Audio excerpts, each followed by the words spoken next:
In this video, I'll show you how to put two links on Instagram bio. Open up your Instagram.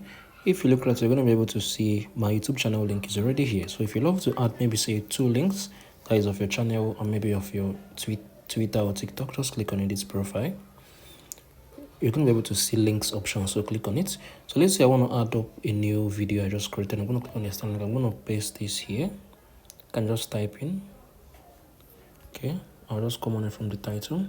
So you can be able to do this if you want to add up your TikTok, your Facebook, any of them. You can just type in my new video. I'm going to click on done. So I'm going to wait for it to load up. So you can be able to add up two links. So if I go back to my TikTok, if I click on this, you're going to be able to see my new video. So you can see it's actually opening, it's actually clicking. So if you found this video helpful, please share your thoughts below in the comment section. Thank you all for watching. I'll see you all in the very next video.